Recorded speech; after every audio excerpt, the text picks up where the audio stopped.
بہت کم لوگ جانتے ہیں کہ شہنشاہ کامیڈی کہلانے والے عمر شریف اپنی زندگی کے آخری برسوں میں روحانیت سے کافی قریب ہو گئے تھے، جس کے بعد انہوں نے روحانیت پر کئی کتابیں تحریر کی، جن میں سے ایک فَبِأَيِّ آلَاءِ رَبِّكُمَا تُكَذِّبَانِ کے عنوان سے شائع ہوئی۔ اپنے آخری انٹرویو میں بھی عمر شریف نے روتے ہوئے کہا تھا کہ مجھے اگر کسی چیز سے ڈر لگتا ہے تو وہ قبر کا عذاب ہے، دعا کیجئے کہ اللہ رب العزت مجھے قبر کے عذاب سے محفوظ رکھے۔ عمر شریف صرف ایک ورسٹائل اداکار اور کامیڈین ہی نہیں تھے، بلکہ انہوں نے بطور میزبان، فلم ساز، ہدایت کار، شاعر، موسیقار، کہانی نویس اور بطور مصور بھی اپنے فن کا لوہا خوب منوایا۔ عمر شریف زندگی بھر تھیٹر سے ہٹ کر خود کو دوسری جہتوں میں دریافت کرنے کی سعی کرتے رہے۔ زندگی کے آخری برسوں میں وہ روحانیت سے کافی قریب ہو گئے تھے اور لکھنے پڑھنے سے بہت شغف پڑ گیا تھا۔ انہوں نے 5 کتابیں بھی لکھیں جو شائع تو ہو گئیں، لیکن ان کی رونمائی ہونا باقی تھی۔ ان کتابوں میں پہلی کتاب فَبِأَيِّ آلَاءِ رَبِّكُمَا تُكَذِّبَانِ ہے،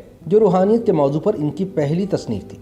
دوسری کتاب ان کے ڈراموں اور تیسری کتاب عمر شریف کے افسانوں کا مجموعہ ہے۔ ان کی چوتھی کتاب ایک شعری مجموعہ کلام ہے اور 5ویں کتاب مختصر کہانیوں کا مجموعہ ہے۔ عمر شریف کو مصوری سے بھی ہلکا پھلکا شغف تھا اور آنے والے دنوں میں وہ ایک اور نئی فلم بنانا چاہ رہے تھے، جس کی موسیقی بھی انہوں نے خود ترتیب دی تھی۔ عمر شریف نے فلاحی کاموں کے لیے بھی خود کو وقف کر رکھا تھا۔ یہ کہا جائے تو بے جا نہ ہوگا کہ سٹینڈ اپ کامیڈی اور مزاحیہ اداکاری کی تاریخ عمر شریف کے بغیر ادھوری ہے۔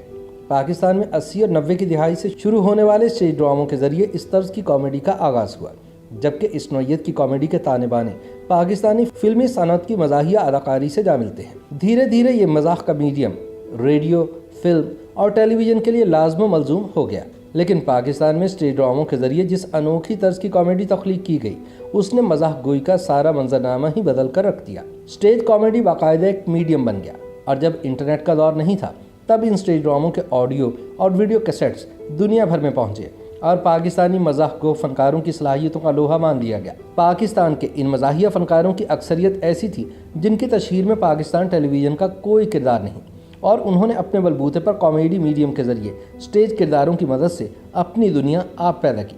انہی میں سے ایک عمر شریف بھی تھے۔ پاکستانی منظرنامے پر ہمیں شوقی خان، مستانہ، ببو برال، سکندر صنم، لیاقت سولجر اور دیگر بہت سارے اسٹیج کے فنکار دکھائی دیتے ہیں۔ اسٹیج کے لیے ان لوگوں کی خدمات کا دائرہ وسیع ہے، مگر جب وہ رخصت ہوئے تو ان کے پاس ترقی میں صرف قسم پرسی اور بے سر و سامانی تھی۔ اس اعتبار سے عمر شریف خوش قسمت رہے کہ جن کو زندگی کے آخری دنوں میں بے پناہ توجہ ملی اور ان کو علاج کی غرض سے سرکاری خرچ پر بیرون ملک بھی لے جایا گیا، وگرنہ اکثر فنکاروں کی زندگی کا اختتام دکھ بھرا ہوا۔ وہ جو ساری زندگی مسکراہٹوں کے سفیر رہے، ان کو زندگی کے آخری دنوں میں بنیادی سہولتیں بھی میسر نہ آئیں۔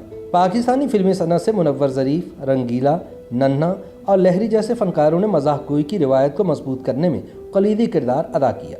اسی طرح ٹیلی ویژن کی اسکرین پر معین اختر، جمشید انصاری، اطہر شاہ خان جیدی اور دردانہ بٹ وغیرہ نے جس طرح کی کامیڈی کے لیے فضا بنائی، اس نے بھی اس روایت کو پاکستان میں مزید مضبوط کیا، مگر یہ نابغہ روزگار لوگ خاموشی سے پس منظر میں چلے گئے۔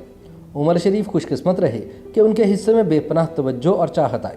وہ ایک ایسے فنکار تھے جن کا اسٹیج کی دنیا سے فلم کے پردے تک مزاح کے میڈیم میں خدمات کا اعتراف کیا گیا، اور وہ بھی اپنے روحانی استاد منور ظریف کی طرح اپنے دور میں دنیا کامیڈی کے شہنشاہ کہلائے۔ عمر شریف بتایا کرتے تھے کہ ان کی بدنصیبی رہی کہ وہ زندگی میں منور ظریف سے ملاقات نہ کر سکے۔ عمر شریف کی منور ظریف سے عقیدت کا یہ عالم تھا کہ ایک بار کراچی سے لاہور آئے تو حضرت داتا گنج بخش رحمۃ اللہ علیہ کے مزار پر حاضری دینے کے بعد سیدھے ٹیگور پارک میں منور ظریف کے گھر گئے اور گھر کی دیواریں چومتے رہے۔ بقرہ قسطوں پہ عمر شریف کا وہ ڈرامہ تھا جس کی وجہ سے وہ عالمگیر شہرت کے حامل ہوئے۔ اس ڈرامے کے 5 حصے بنائے گئے۔ دلچسپ بات یہ ہے کہ انہوں نے یہ ڈرامہ حادثاتی طور پر لکھا، کیونکہ ان کا وہ ڈرامہ جس کو سٹیج ہونا تھا عین وقت پر پابندی کا شکار ہو گیا۔ ان کے پاس صرف 2 دن کی مہلت تھی جس پہ انہوں نے یہ ڈرامہ لکھا اور اس میں پرفارم بھی کیا۔